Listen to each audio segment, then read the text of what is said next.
Hi, everyone. Welcome to Kindred Skulls. I'm Matt Freese, and I'm here with a solo pod for you today. We're going to go over the Jags game. We're going to move on to the Titans game after we're done with the Jags game. So lots to talk about today. Obviously, with the up and down performance, we'll say, from the Vikings against the Jaguars. Pretty frustrating game from an offensive perspective. Obviously, a really awesome game from a defensive perspective. But, even though the offense moved the ball pretty well overall in the game, they got in the scoring position, what was it, like 6 or 7 times, a pretty crazy number, weren't able to put up the points because of the major mistakes. So we'll kind of cover all of that, right? And I think, the getting into the offense first, if you look at it from a high level kind of overall perspective, like this team still understands how to move the ball. I think the way the Jags were playing on defense really helped prevent any sort of deep down the field shots that the Vikings wanted to take. It seemed like any time Darnold was trying to throw like 10 plus down the field, the ball ended up getting intercepted, right? And then that was kind of going in Jefferson's direction. There wasn't a whole lot available to the receivers in this game. And I think that was a product of the way the Jags were playing defense. So I think kind of what the Jags took is that the Vikings like to attack the intermediate middle of the field. Like that's where they get all of their chunk plays over the course of the game, right? They like to attack that intermediate to deep middle of the field. They also like to attack up the seams, like on the post route to Addison, that was kind of picked and that sort of thing. And the Jags basically said, okay, we're going to double Justin Jefferson or have safety help over Justin Jefferson all game. We're going to try to flood those intermediate zones and make Sam Darnold check down time after time after time. And, it worked on very long extended drives. It was kind of interesting because they kept talking during the broadcast about how I believe the Vikings actually had like the fewest 10 plus play drives in the NFL coming in to this game, even if they were good offense. And the Vikings ended up with like 4 10 plus play drives. They had the 17 play drive that ended in the interception. And a number of other drives that were extended where they were converting multiple third downs, getting deep into Jaguars territory, right? They weren't able to put it together in the red zone. Obviously, Sam Darnold had turnovers, and I'll get to breaking those down kind of individually as plays. So it ended up being a frustrating day with low scoring from the offense, but I think you can take away that they moved the ball pretty well, right? Against an admittedly really bad Jags team. Like this was one of the worst defenses in the NFL coming into the game, as I kind of talked about. So even the way they were able to perform in terms of holding the Vikings for 12 points is probably a win for them. But if you look at some of the underlying stuff, I think it's kind of self-inflicted wounds with the turnovers from the Vikings that really led to the low point total, once the Vikings actually got into scoring position, just because of how quickly they were able to move the ball. I kind of just praised the Jaguars for flooding the middle of the field, but one of the things I wanted to talk about is that the Vikings did have misses on chunk plays over the middle of the field as well. And in some of these instances, this is like tight coverage, right? So I don't want to be like, oh, the Jags didn't really do a good job, doing it, but just some things that popped out to me. I think on the first drive of the game, the Vikings ended up getting down in the scoring position, and Addison is wide open in the seam on a route where he's running vertical. It's like it's a 3-person bunch concept, and I believe Addison was the third inside, and he's just tasked to run a vertical route. To me, he was a little slow getting out of that route. There was kind of press technique from the corner who's up against him, so he just didn't get into the vertical portion of his route quickly enough, and Darnold's ball ended up high over his head, right? So he has to try to jump up in the air for it. It's past his overstretched fingers. And honestly, I don't think that throw is on Darnold. I think it was Addison who kind of disrupted the time of the throw and did not get vertical quickly enough to be able to get up and make that play. There was another play which might have been the same drive, and even a little bit earlier in the drive, or might have been on the very next drive, where TJ Hockenson had a deep over, and actually Mark Sanchez, I think, did a pretty good job of highlighting this one on the broadcast, where he's running an over route across the field, and Sam Darnold is just late to throw it. So you see him come open. There's a window between the linebacker and the corner who is kind of towards the sideline. Darnold lets it go a little bit too long, starts to throw it towards the sideline, and allows the cornerback into the play. If he lets the ball go about half a beat earlier, I think he has Hockenson with space. Maybe you can sit him down a little bit, have him fall down, and it's like a 15+ yard gain. That's a nice chunk and you're moving the football. So that was another near miss that we had in the first half. And then there was another deep in or crosser to Addison that I thought was a miss. The ball ended up high. Fortunately, didn't get picked, right, where it wasn't in harm's way. But he was open over the middle of the field, in that 15 to 20 yard range, and he just missed him. Right. I think if you go back and look at the Hockenson play, there's a little bit of Sam Darnold needs to step up pretty aggressively in the pocket because there was a little bit of a soft edge from, I think, O'Neill's side. I don't remember. Sorry, offhand. But, it wasn't like the worst pass protection in the world. Darnold stepped up pretty aggressively. He probably could have shortened how he stepped up in that instance and gotten rid of the ball like half a tick sooner. And if you get rid of the ball half a tick sooner, it probably doesn't allow the corner to get back into the play, right? So there's a little bit of coordination there between Darnold and his pass protection. And I thought in the first half, it was kind of up and down from a pass protection perspective when the Vikings wanted to go deep. One of the first third downs of the game, right, was honestly a really nice scramble from Darnold where he ends up finding Justin Jefferson coming across the field. Darnold had to scramble in that play because Cam Robinson got completely run over by Josh Hines-Allen. And it wasn't even a situation where like Robinson fell backwards because he tripped over the foot of a lineman. He just lost leverage completely and got knocked over backwards, kind of into the quarterback's area. So that was a pretty nasty loss that Robinson took. I would say, I don't think that the kind of loss is necessarily going to be a systemic issue, but Ed Ingram also had problems, particularly against Eric Armstead when he was healthy in the game. Like there were a couple high profile losses that Ingram had that I thought either affected throws or, made Darnold kind of have to move around in the pocket a little bit. So I thought that early on in the first half was probably a little bit of an issue. I think it also caused the Vikings to go to a little bit more quick game. So just to my eye, there was a lot more quick game in this game for the Vikings. And in some instances, I think it was a very good thing. You saw a lot of the TJ Hockenson targets, particularly on third down. And I'll get a little bit deeper into the TJ Hockenson targets later because I thought that I'll call it the TJ Hockenson drive, right? He converted a ridiculous number of third downs on that drive. But like, there's a lot more. Darnold's hitting the top of his drop. He finds, and it's like a 3-step drop. He finds a receiver pretty quick on an out or something, that's a lot shorter down the field, probably within the 0 to 10 yard range than what you would see from the traditional Vikings offense where they're attacking deeper down the field. So I think they saw that kind of off coverage from the Jags and did a pretty good job of adjusting on offense. And it's what allowed them to move the ball throughout the course of the game. So I was pretty happy with the additional quick game. Obviously with Cam Robinson in there instead of Christian Darrisaw, you're going to have a couple blemishes in pass protection or more blemishes in pass protection than you would with one of the best left tackles in the game.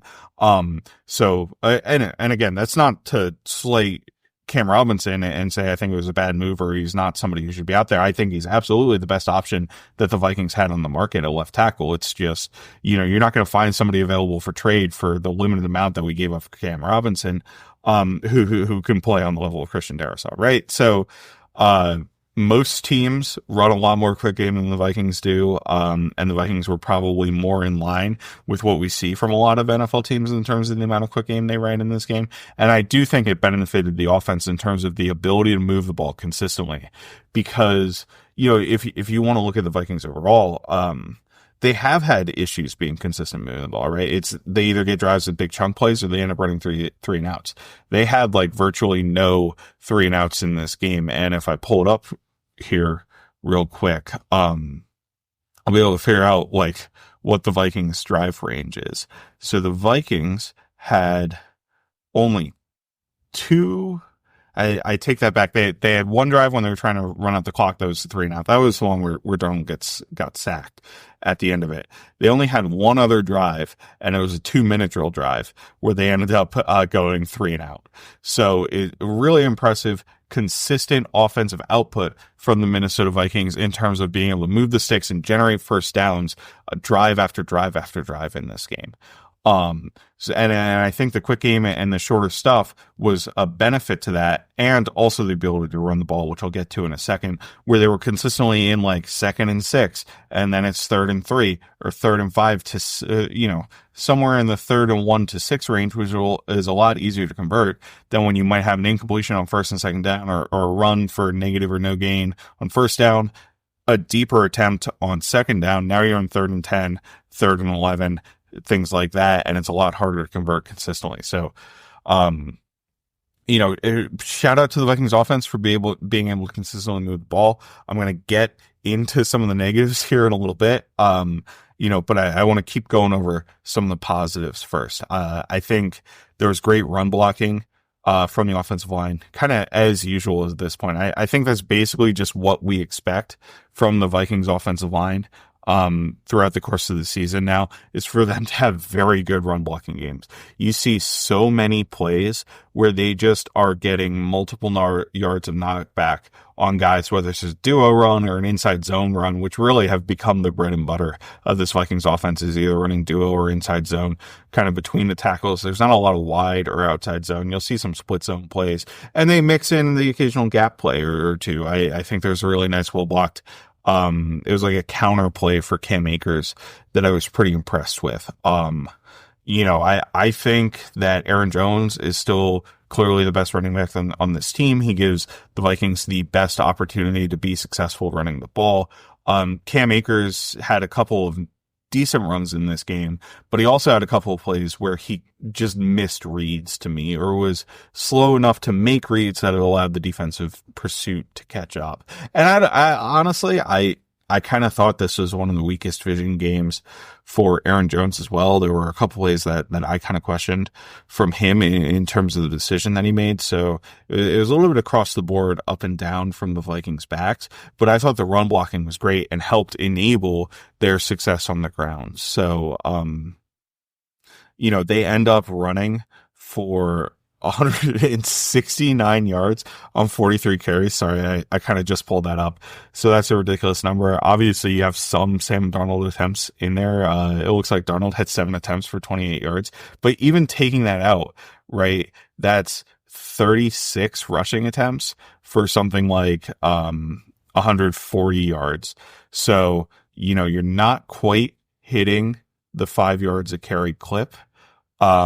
But you are, consistently getting chunks and consistently putting the Vikings in situations where they had 3rd downs that they were able to convert.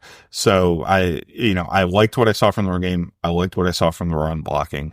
And I think that it's just going to continue to be very good throughout the year.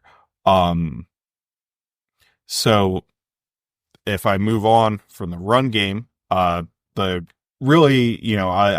talk about TJ Hockenson now. That's kind of the last positive bullet point I have from the Vikings in this game. And then I'll get into Sam Darnold a little bit, right? So TJ Hockenson, his second game back from injury, right? Major surgery, the ACL, MCL combination. And the second drive of the game, Sam Darnold just targets him play after play after play. He ends up with 5 first downs on that drive, which is a ridiculous number. He had 5 targets, 4 of which were on 3rd down, and all of them converted for first down. So it's like he's just barely getting past the sticks on every single one of these plays, but it was a phenomenal way to move the football. I think it's pretty interesting that if you look at the 3rd down bunch designs, and I've talked about this a bit in the podcast before, where Kevin O'Connell loves to put 3 receivers to one side of the field on 3rd down, kind of do some sort of motion, either from a bunch formation to some kind of weird 3 receiver stack, or some kind of combination to 3 receivers, or from a 3 receiver formation into a bunch formation on that side, and then have a variety of play calls off of it. One of the ones that I thought was really effective back a few weeks ago was where I think they just had Naylor and Addison and Jefferson on the same side. They basically had Naylor and Addison run vertical routes and then ran Jefferson on an option route. In this game, they ran a similar concept, but they had Hockenson run the option route. And I think there are advantages to having Hockenson do it, especially in a third down situation, because you have so much defensive attention on Justin Jefferson, right? Like the option route worked very well. I think that was in the Texans game, that they ended up running that and converting a first down. But, that worked really well in that case. But, sometimes you're going to have more defensive focus on Justin Jefferson. And that was certainly the case in this game. So Hawkinson's a bigger body. He's phenomenal at running those option routes. He has a great understanding of what the defense is trying to do. So he can win that leverage very easily and be on the same page as the quarterback because he's making the right decision every single time. And then he's a big body to box out on a catch on third down where you might have a tight coverage space in that area. Again, that's certainly something I trust Justin Jefferson to do, but I love having Justin Jefferson running a more vertical version on that, a more vertical route on that concept, because you have the opportunity, if there's a coverage bust, to hit a bigger play by using Justin Jefferson to go downfield, right? So I think the combination having TJ Hockenson back that's just something we see with his ability to be added into the offense.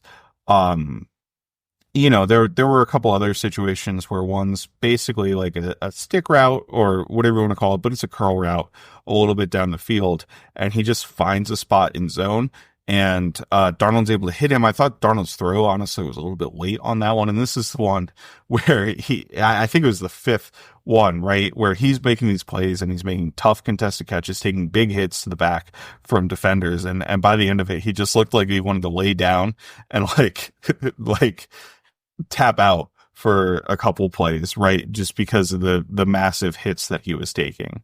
But he finds a little bit of space in the zone. Darnold's able to fire the ball in there, and he's able to make the catch through contact. I think that was the message that you want to take away from TJ Hockenson, is just his physicality and his ability to find spacing and be able to convert those first downs play after play after play on third down. And then later in the game, there was another Y option play where he just breaks in, has one step on the defender, and takes the ball 20 yards with a bunch after the catch, right? So he's matched up one-on-one on the linebacker. That's an advantageous thing for the Vikings. He ends up going inside where the Jags defense doesn't have any inside help on him at all. So he's wide open up the middle, and it's a 20-plus yard game, right? And that was by far Hawkinson's biggest play of the game. But just overall, TJ Hockenson, great second game back. He's still not, probably been a full-time player over these first couple of weeks. I don't think they're using him as a blocker nearly as often as they probably would like to at his peak usage. If I pull it up, Josh Oliver actually had 57 snaps in this game and Hockenson had 39, right? So you see Oliver and Hockenson on the field for a number of overlap, like two tight end sets. But when the Vikings are going 11 personnel and want to have the flexibility to run the ball, they're still keeping Josh Oliver in the game primarily, I would say, which is fine as they continue to work Hockenson back from injury. Obviously, Hockenson is somebody that they're going to make a every down player once he's probably fully healthy and back in the game, right?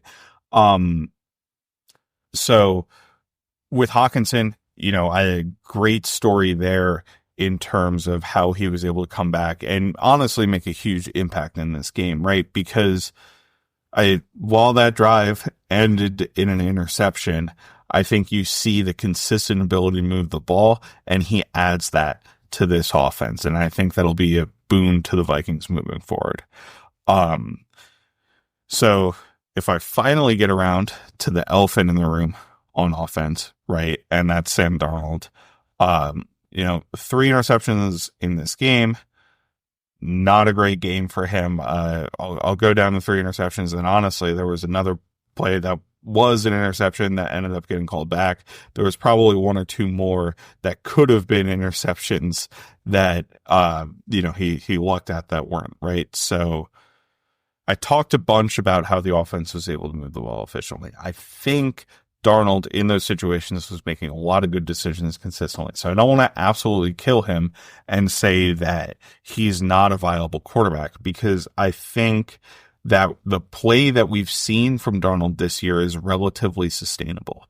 It's something that we've probably talked a lot about, or Vikings fans at least have talked a lot about, how he's gotten a little bit lucky and, has put the ball in harm's way earlier in the season where he didn't get punished for it. Now he's putting the ball in harm's way and getting punished for it, right? So there's a little bit of variance in terms of how much Darnold is actually punished for the decisions that he's making.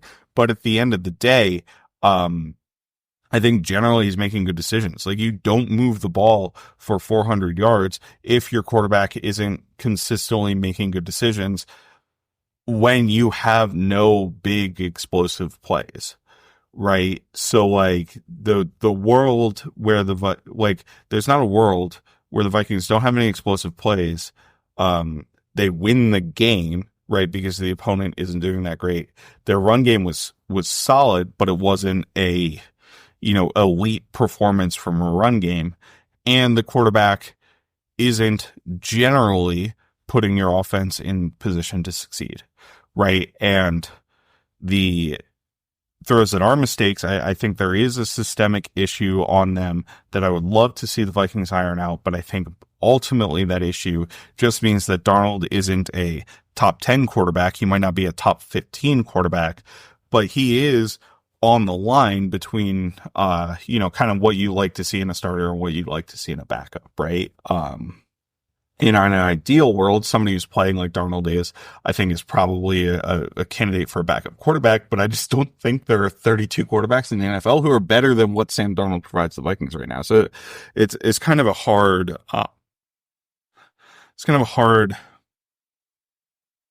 let's say, nuanced discussion to have of somebody who is making mistakes, needs to get better, but also is playing at a high enough level where it's certainly he doesn't deserve to be benched for Nick Mullins, right? Because if we're complaining about turnovers from Sam Darnold, as much as I am entertained by Nick Mullins, what are we going to complain about when Nick Mullins gets in the game? Said he's going to turn the ball over. Nick Mullins is a very aggressive quarterback. Sam Darnold's also a very aggressive quarterback. Like, I think you're seeing the interceptions that he had in this game because he was aggressive. Historically, over the course of the season, he has one of the highest yards per attempt for a quarterback because he's consistently throwing the ball down the field, right? Like, we're not going to get anything with Nick Mullins that we aren't already getting with Sam Darnold. And I think Darnold has executed at a better level than Mullins can, just because he's better arm talent than Mullins and is a more mobile player in general. But if I want to get into the specifics of this game, I think there are two things to me that Darnold struggled with. I think he struggled with timing on throws, and I also think he struggled with accuracy. So the timing thing is pretty critical to me because I talked about a TJ Hockenson throw where it was late, right? There were a couple other throws as well. A couple other throws as well that I thought Darnold was late on. I think there was an out to, I want to say, Naylor early in the game where it just, the timing wasn't there and it ended up being an incompletion. And a couple of those plays to Hockenson on that drive where if it's just a step sooner, I think he saves TJ from taking a big hit that he did and kind of having to go out of the game, right? So timing was a little bit of an issue, but the bigger concern to me was accuracy. I thought Darnold sprayed the ball pretty heavily in this game. So if you go to the second interception that Darnold threw, right, he's in the pocket, there's nothing really open, so it becomes a second reaction play where he's trying to move outside of the pocket and make a throw to Justin Jefferson, who's going from right to left, right? So Jefferson's going to his left, and Darnold needs to lead him in the throw, and he just throws the ball behind him. Like, it really was just a complete miss by Darnold. If he leads Jefferson out in front, he has a touchdown on that play. He just missed the throw. If you take a look at the third interception, to me, I think Darnold misses the throw there as well. Sanchez on the broadcast said there were like two kind of ways you could throw the ball, and that he thought that Darnold and Jefferson weren't on the same page. To me, when I was looking at it from the all-22 angle, you have a safety capping Jefferson over the top, and he's really the one who's in coverage on Jefferson. I think it was Andre Siska, right? Is the guy who made that pick. But he's got inside leverage over top of Jefferson, so you need to throw that ball to the front pylon low. Jefferson, breaks on an out route. He's heading directly towards the front pylon. If that ball is on the sideline where Jefferson can make a toe tap catch, it's a first down, if not a touchdown. Instead, Darnold leaves the ball inside and high, which I don't think was great ball location at all. I don't really understand why there's a world where you would kind of throw that ball that way. And it's certainly possible that I'm wrong about that, but it's just, I just don't think that was the correct throw for Darnold to make in that situation. So he needs to throw the ball outside. It's just an inaccurate throw or a poor decision. There was earlier in the game a catch by Josh Oliver, which was a phenomenal catch. I think O'Connell challenged it and got it overturned because they initially called it incomplete on the field, where the ball's just low. And Oliver has to go down and make a ridiculous catch to even make that play. There was another Jefferson catch, where I think it was on a slant, right? Where it was low. He's able to pick it up off the ground and convert a third down. That could have killed a drive if Jefferson didn't go down and make a very nice catch on that play. So just an uncharacteristic, I would say, number of poor throws from Darnold in this game. So hopefully that's something that can get cleaned up week to week. And I think he hurt his hand on the one interception return. So obviously that's something to monitor going forward. I saw he was limited in practice today with a right hand injury, and obviously he's right-handed, so that's his throwing hand. So, a bit of a concern moving forward. I think I'm going to mention, I already mentioned there was a deep over to Addison that he just sailed the throw on. So, it's a variety of misses in this game, and that's certainly a concern moving forward for me with Sam Darnold. So that's kind of the Darnold question to me. So let's move it over to the defensive side of the ball. I think on the defensive side, first of all, I got to give a shout out to the run defense. They were phenomenal all game. I think they did allow two big runs where one, they were a little bit over leveraged. And then, on the second one, I think somebody shot the gap early and got out of position. I'm trying to remember offhand, and I'm coming up blank, but, really stellar performance across the board. You see big plays from basically all of the interior defensive linemen, right? So that's, Bullard, who I thought had a really good game in run defense. Harrison Phillips didn't maybe make as many splash plays in the run game as he normally does to me. But, from an edge rusher perspective, I thought that Jonathan Greenard was blowing up the run all day. There were like 3 or 4 plays, and he wasn't even credited on tackles for all of these, that he just absolutely either collapsed tight end in, and ended up killing the run, basically back into there, or beat a tight end in terms of a block, beat a puller in terms of a block. Just a phenomenal game for him getting into the backfield and kind of making an impact in the run game. Which is interesting because Greenard really didn't have much of an impact in the pass rush game, here against the Jags. It was actually, I pulled it up on PFF because I wrote an article on Greenard for zone coverage this week. You can check it out. But he had 0 pressures, which is the only game he's had 0 pressures the entire season. He only rushed on 19 dropbacks. So it was kind of an interesting combination. Because, the Vikings' best pass rusher was dropping into coverage a ton. He probably had 8 or 10 snaps where he ended up falling out and dropping into coverage. And I think that was part of the Vikings' rush plan against the Jags, because the Jags did an absolutely awful job picking up linebackers who were blitzing. Cashman got a sack. Pace got a sack. Van Ginkel got a sack off the edge. Obviously, Van Ginkel is an edge rusher, but he's been playing a bunch of, off-ball linebacker, doing a little bit of funky, non-traditional things. And they got the Jags on a pressure, to get Van Ginkel unblocked, where there's just a miscommunication between the running back and the right tackle on the play.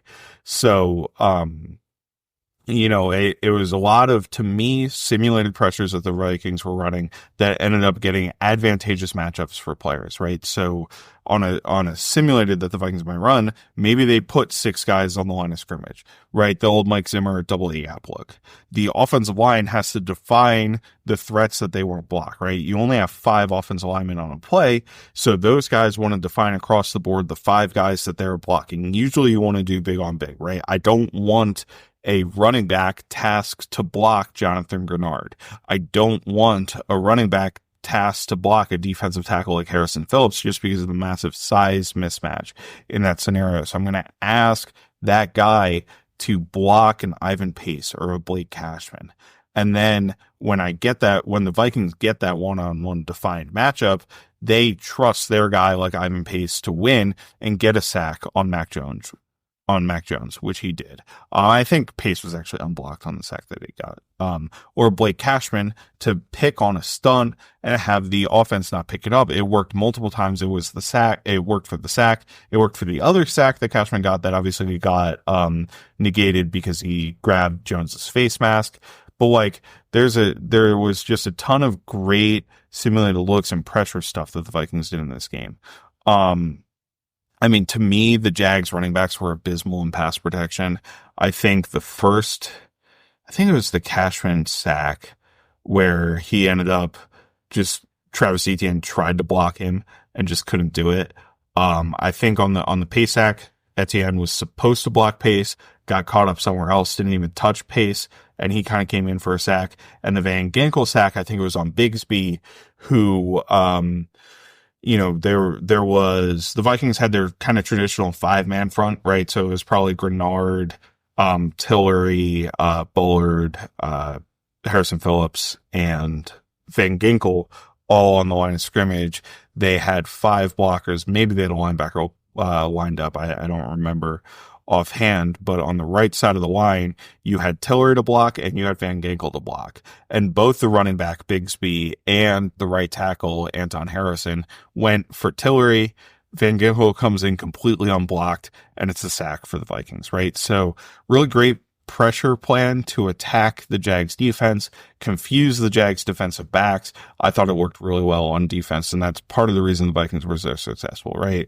So we had phenomenal run defense, just kind of shutting down what the Jags were trying to do on offense all game. You saw an absolutely horrible success rate from the Jags. They had 2 big runs, I think both by ETN, and then outside of that, he had 9 carries for 20 something yards. Just really a less than 2 yards per carry performance. Bigsby had 2 carries for 4 yards, right? And the Jags were down most of the game. They didn't have the opportunity to run the ball a whole ton. They didn't possess the ball all that much either because of how effective the Vikings were at moving the football on offense, right? And how long they held the ball for. But it just a credit to the defense for a phenomenal performance overall. I think part of that does come from the Jags just being bad offense and Mac Jones not being a very good quarterback. I thought they had kind of a number of near misses where they could have completed plays downfield, but there was one where I think it was Gabe Davis wasn't able to get all his feet inbounds, kind of on the sideline. There were a number of throws from Jones that were low. And to be fair on those plays, it was a situation where the Vikings were getting pressure. Jones had to get the ball out quick, and it was imprecise and wasn't able to work, right? The Vikings are forcing their opponents to make difficult plays, and bad opponents like the Jags are not going to be able to make those difficult plays. The other thing about the Jags is there were just so many throws to the flat, particularly to Evan Ingram in this game, that were not successful at all. They were losing yardage, right? So they didn't really have, to me, an innovative or interesting way to attack the Vikings defense. It was a lot of quick game stuff that just wasn't open, and there were zones that were flooded by the Vikings coverage, right? The Vikings were flooding coverages right, on the Jags, and they weren't able to find open receivers or create separation within the zone. So it was a really big win, I think, across the board from the Vikings defense. One of the things I liked from a secondary perspective is the Vikings felt comfortable playing man in high leverage situations like third and fourth downs, and were pretty successful in doing that. I think they kind of shut down the Jags when they were running man coverage over the course of this game. So that was nice to see. Obviously you had 2 interceptions, one by Byron Murphy, one by Cam Bynum. So I'll jump into the, Cam Bynum, I'm sorry, the Byron Murphy interception. So it was, I believe, on that play, 2-man coverage, and you just had, I'm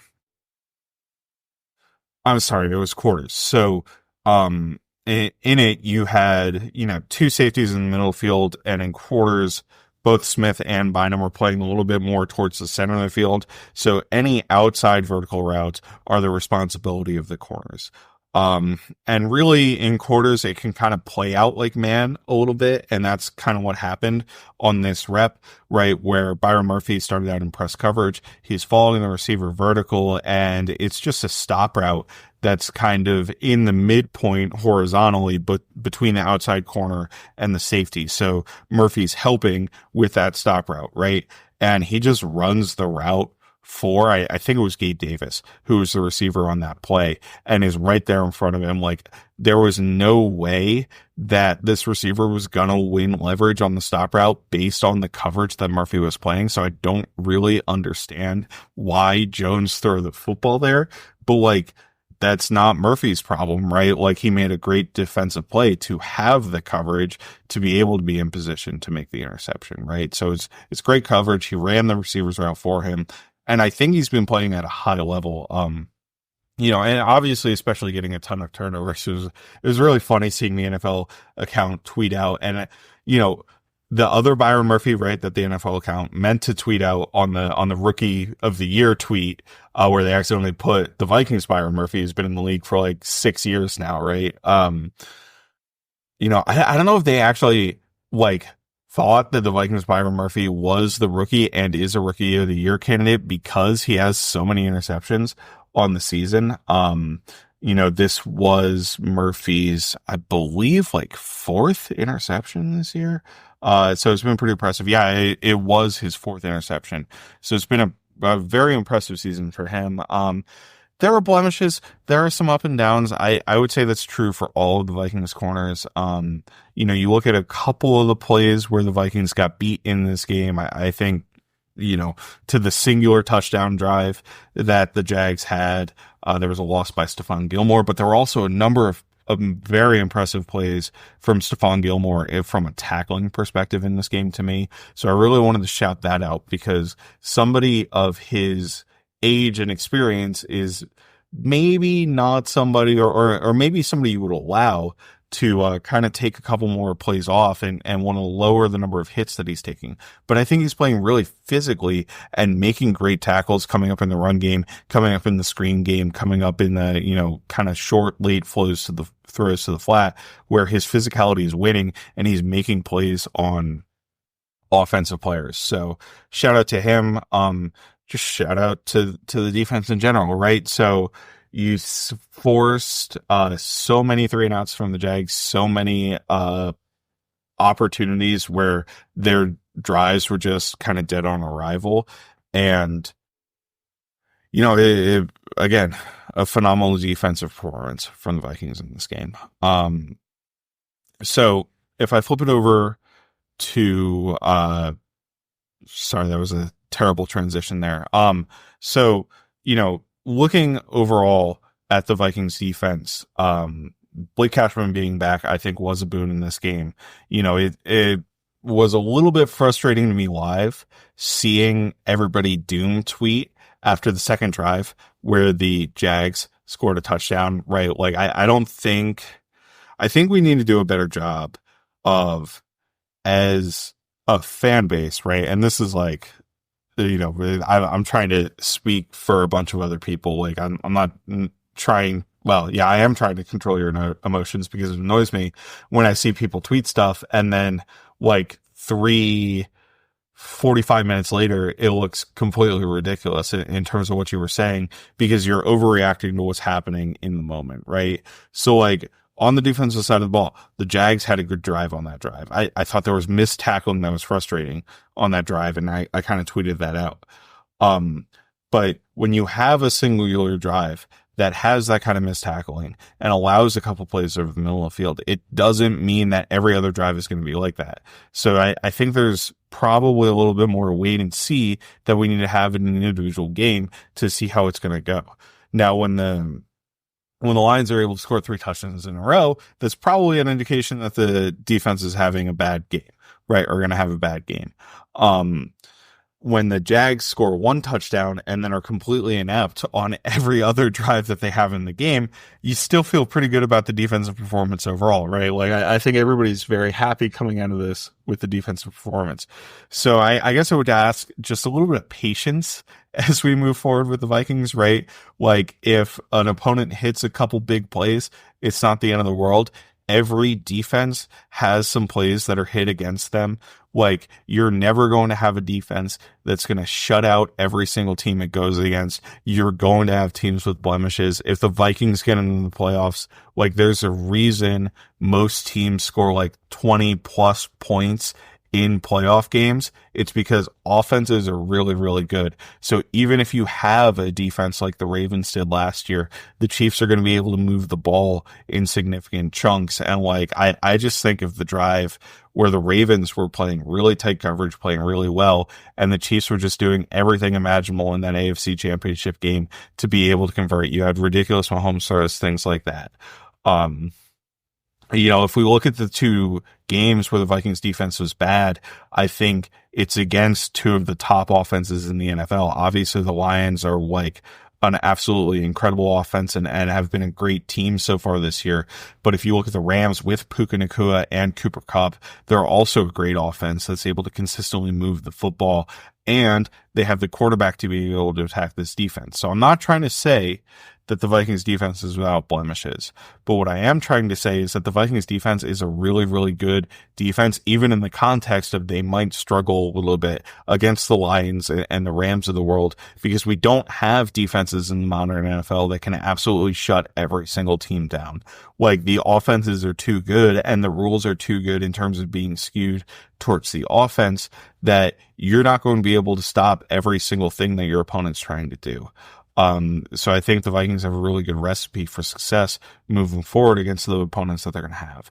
And in games where the defense isn't able to maybe be the dominant force that they were in this game against the Jags, right, where the defense is absolutely picking the offense up for a bunch of mistakes, you're going to need to ask the offense to kind of take over and pick the defense up where they're having a little bit of struggles. The offense wasn't necessarily able to do that in those 2 games. I mean, I'm not saying I have great hopes of the Vikings offense being able to do that. I think you would need to see kind of a near flawless game from Darnold, which really isn't something that we've seen all season, but I think that's okay. Like, I don't think my expectations for this Vikings team, I guess, and I've kind of gone off the rails here, but my expectations for this Vikings team is not somebody that's going to be a Super Bowl contender, right? I think this is a very good team that's going to make the playoffs and probably, unfortunately, get knocked out in one of the first couple of rounds of the playoffs just because they don't necessarily have the level of quarterback play I think you need to go deep into the playoffs.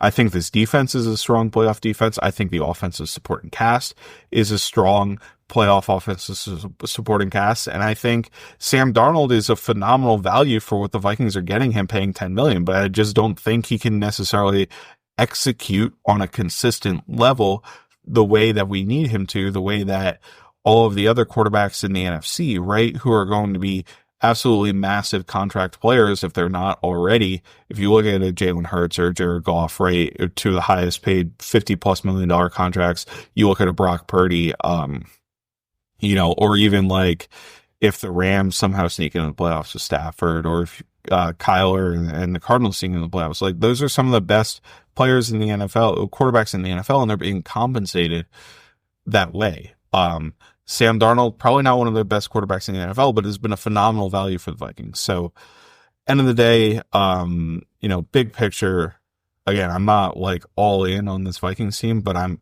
really having a lot of fun with what they're doing. And I think that's kind of how we should take it this year, is that this is a bonus year, right? This was supposed to be kind of a, let's learn about the rookie quarterback that we brought in. Obviously, JJ McCarthy unfortunately gets injured, and it's turned into a great experience in terms of how well the team is playing outside of the quarterback position, and gives me a lot of hope moving forward, especially if we got the pick right on JJ McCarthy, right?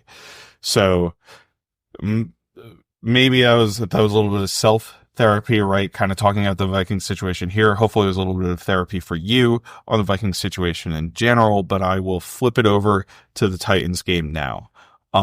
So on defense for the Vikings, on offense for the Titans, I think Will Levis sucks. I think this is another game where the Vikings defense should force multiple turnovers on the Titans, because Will Levis is just not a consistent quarterback. He's got a fantastic arm, right? He is somebody we talked about probably heavily in the pre-draft process. I think he's going to take bad sacks, and I think that's a bad, like, holding on to the ball to me is a bad recipe against the Vikings team. In a situation where you're holding onto the ball, I think Jonathan Greenard's going to get home very effectively. I think players like Van Ginkel are going to get home very effectively. Maybe we see Dallas Turner, who's kind of ramped up his usage a couple times, is going to get home effectively. And the reason that is true is the Vikings stunned a ton on defense, and those games take a little while longer to open up. So if you have a very efficient quarterback like a Jared Goff, who's getting the ball on the top of his drop, able to find his matchups that he likes and hit the receivers, within the timing of the offense, it's hard for a stunting defense to get there, or it's even hard for, a player who's winning straight up in a pass rush to get there, because your pass rush is by nature not going to be as quick as the quarterback getting to the top of his drop and getting the ball out. Like, it's just not possible for a player to do that on a consistent basis. So when you have a player like Mac Jones last week, who plays with a little bit of an uncertainty, or like a Will Levis, who's going to hold on the ball forever, trying to hunt for the big play, not necessarily certain about what he's seeing in front of him, I think that very much benefits the Vikings, right? Like, I don't think Will Levis is going to be able to figure out that the Vikings are dropping from having a bunch of players on line of scrimmage into Tampa 2. I don't think he's going to be able to figure out the late coverage rotations to cover 3 or something like that, right? Or identify the difference between when the Vikings are playing 2 high quarters versus 2 high Tampa 2, right? So it's like, I just don't have a lot of faith that he's a good quarterback. And to me, I mean that's a recipe for turnovers for the Vikings. So I'm pretty confident in that side of the football's ability to limit the Titans' offense in general. Now that's not to say there might not be an explosive play, right? I talked about Will Levis's physical talent in his arms, right? So maybe there's a couple of explosive plays. Maybe they get a drive or two in there where they are able to score the ball. But I think on the whole, you're going to see a low success rate output from the Titans in this game. One of the things that's kind of interesting on the Titans is I think they have found a decent run game in Tony Pollard, and I think probably Bill Callahan, who certainly the offensive line coach for a long time. I don't know if he's got the offensive coordinator title or not, but typically those are the kinds of guys that run the run game, and I think he's probably very proficient at that. Obviously the Browns were great at it for a long time, and he's basically been good at it for wherever he's been across his coaching career, at least since he was like head coach of the Raiders back in the early 2000s, right? But they've put together what I think is a pretty decent run game in Tony Pollard and Tajay Spears. When I say an opponent has a decent run game, I think they are going to do absolutely nothing against the Vikings defense. The Vikings, to me, are only really susceptible to the top run games in the league, like the Lions, who have superior blocking talent to what the Vikings are able to put on the field on the defensive side of the ball. I think Harrison Phillips and Jonathan Bullard are such good run defenders, and the way the Vikings play defense is so keyed on stopping the run that it really takes a phenomenal blocking performance from an opposing offensive line like the Lions are able to put out to actually run the ball successfully on the Vikings. So I just don't think the Titans have the offensive line talent to put that out. Now, maybe I end up eating my words if one of these guys breaks a big run on the Vikings, which is a possibility. You could always have a missed tackle and end up getting kind of a large run, or get caught in a blitz. That's bad. And I think that's one of the places the Lions did a really good job. Or if we think about the Niners' successes early in the season, I think that's really where they did a great job. But I just don't see it being successful on a consistent basis. In terms of the receivers on that team, Calvin Ridley is the only one who's worth anything to me. Obviously, they traded away DeAndre Hopkins a couple weeks ago. But I like, to me, it's not even a situation where I feel like I have to one double Calvin Ridley, right? We're kind of bracketing him or put our best player on him. If that's something the Vikings defense wants to do, I don't think Nick Westbrook, Akina, or any of the other, targets on the Titans are really going to be able to do anything about that. But at the end of the day, preventing Ridley from going off, I guess, is the Vikings' key to the game. And from a pass perspective, and I don't see there being much opportunity for the Titans to do that.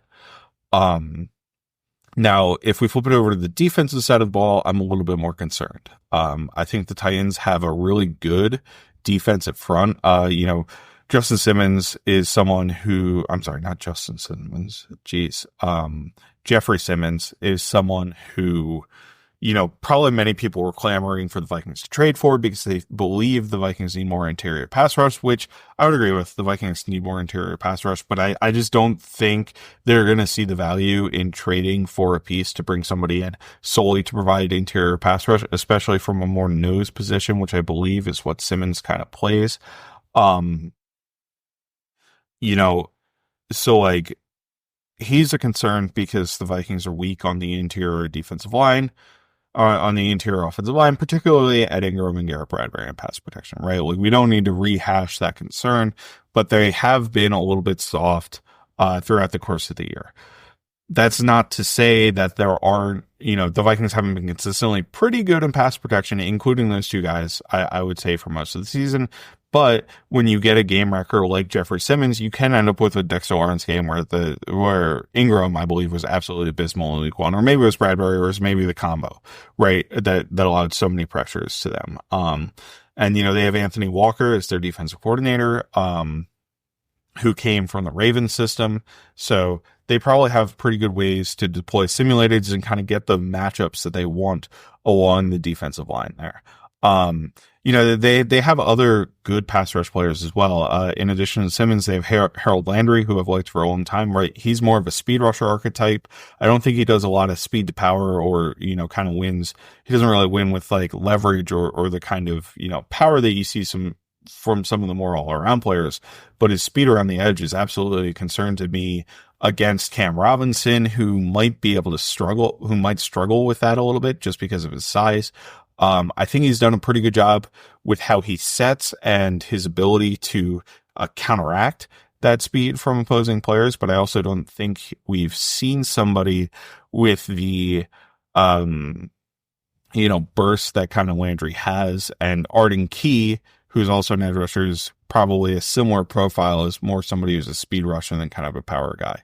Also on the interior, you have Sebastian Joseph Day, who I think is probably a pretty underrated interior defensive line player from a particular run perspective, but he kind of reminds me of, and maybe it's just the fact that they have like similar names, but the Bears always used to have like a Roy Robertson Harris or like kind of a rotational defensive line piece that always killed the Vikings right back like 5-6 years ago.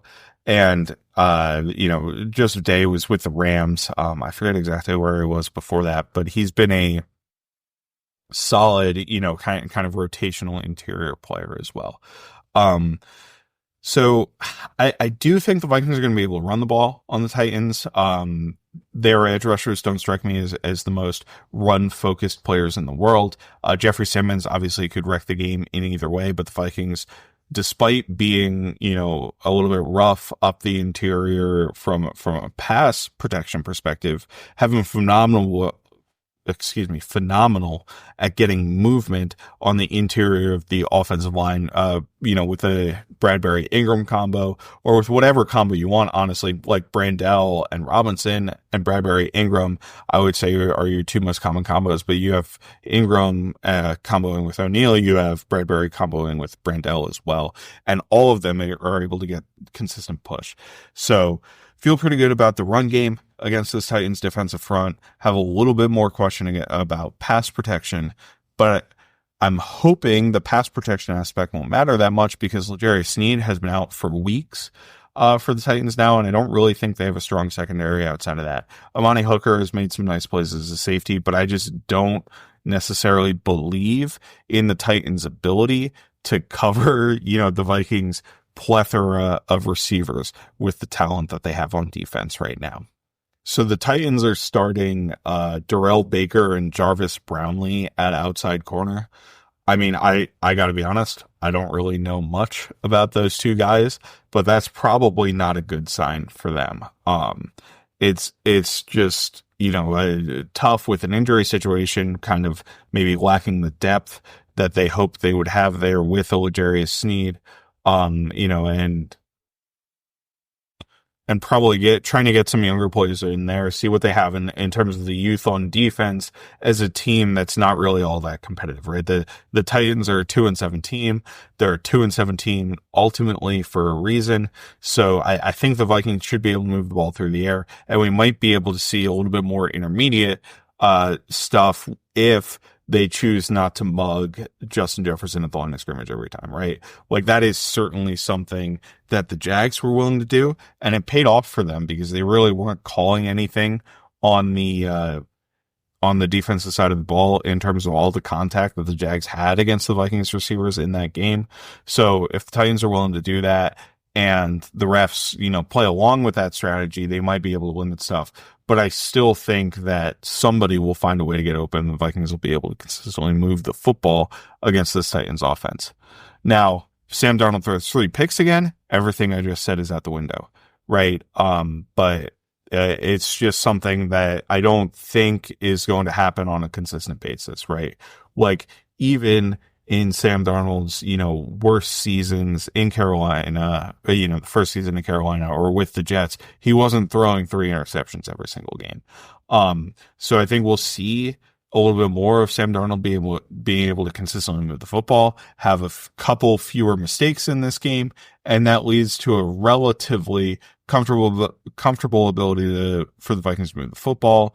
They score enough on offense that it kind of keeps the game at arm's length and keeps Will Levis in catch-up mode. You see some mistakes from Levis over the course of the game, and the Vikings win relatively comfortably in this one.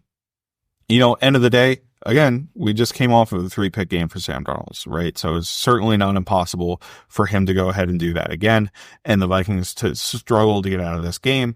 If they allow, a couple big plays, it could turn a, 12-7 win into a 14-12 loss or a 14 to something loss, right? Or, you get a pick that sets the opponent up in the red zone. Now all of a sudden you get a free touchdown, basically, the Titans are scoring in the 20s. But I just don't see a high offensive output from this Titans team with the talent that they have on offense. I don't see the defensive ability to consistently stop the run with how well the Vikings offensive line is run blocking right now. And I certainly don't see the ability to keep up with Justin Jefferson, Jordan Addison, TJ Hockenson, and Jalen Nailor in the passing game. So I feel relatively comfortable about this for the Vikings against the Titans. I also felt pretty comfortable about the Vikings against the Jags next week, right? So it's football. Anything can happen in the NFL. Even guys who are maybe bottom of the roster players are closer to being true NFL starters than they are to most college players, right? So there's a little bit of there's a lot more parity in the NFL than maybe we make it seem with some of these teams' records. But I'm really hopeful that the Vikings can go into Nashville and beat the Titans, because it's a game I'm going to be attending. I'm excited to go down. I've never been to Nashville before, so it was a good opportunity to both explore the city and go to the game. So, excited for it. get to see it live. And with that, I think I'm going to wrap up this episode of Kindred Skulls. You can find me, Matt Freese, at Fries Football on Twitter. You can find my co-host Nick Olson at Nick Olson NFL. You can find Kindred Skulls at Kindred Skulls on Twitter. We're available on Spotify, iTunes, wherever you get your podcasts. Also have a YouTube channel. And with that, Skull Vikings.